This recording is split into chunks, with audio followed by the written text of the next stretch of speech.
Hi there! So for today's video ay isang vlog na naman po ang ating gagawin. So today's video ay tutour tayo sa isang paraiso dito sa Abra. Ayan, so medyo madilim pa guys kasi nag-start kaming mag-trek 5 AM. Ayan, so galing kami ng Baguio ng gabi. Ayan, alas 10 ng gabi. And nakarating kami dito around 3. Pero inantay pa namin yung tour guide. So yun na nga, at alas 5 kami nag-umpisang mag-trek. So tara at pupunta tayo sa Kaparkan, isang paraiso ng Abra. Ayan, so ito guys ang kanilang kalsada kung magte-trek po kayo. So dalawang way kung paano pupunta dito sa paraiso na ito guys. Pwede kayong sumakay ng monster truck. And kung kayo ay mahilig mag-hiking, mag-trekking, ay pwede rin mag-trek dito guys. And less than 2 hours po ang lalakarin at makakarating na sa paraiso ng Abra.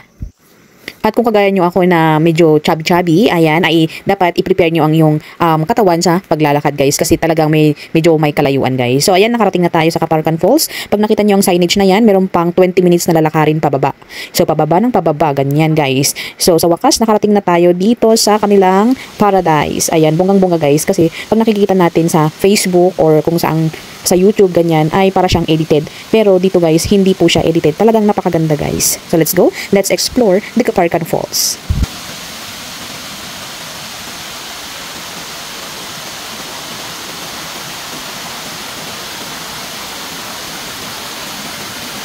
Yay!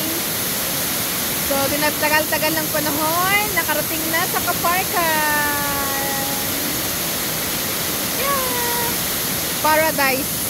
So kung sa Ifugao guys ay meron silang hagdang-hagdang palayan. Dito naman sa Abra, meron itong paraiso na kung saan ay para siyang hagdang-hagdang swimming pool, hagdang-hagdang falls, kanyan. Kasi every part or every steps guys is pwede kang mag-aura, pwede kang maglangoy. Kasi may part guys na pwede ka talagang lumangoy guys. Ayan, and hindi po siya nakakalunod. Ayan, so amazing ang place na ito guys. And kung tinatanong nyo kung madulas yung mga bato ay hindi po siya madulas guys kasi mga limestone po yan. So sa mga nagtatanong guys kung paano pumunta dito ay napakadali. Ayan, kung gusto nyo mag-DIY, magdadirect lang kayo sa munisipyo ng Tinig kung mag-hiking po kayo, or kung gusto niyo pong sumakay ng monster truck, i-contact niyo lang po ang Abramazing sa Facebook. And of course, ay maraming mga gumagawa ng mga tour, ayan, sa Facebook, marami pong nakapost doon. And ang babayaran pagpunta dito, pag monster truck is around 3,500, and if you want yung mga hiking po na gaya ng ginawa namin, is 2,000 plus po siya, mga around 2,500. Inclusion na po yung mga sasakyan doon guys.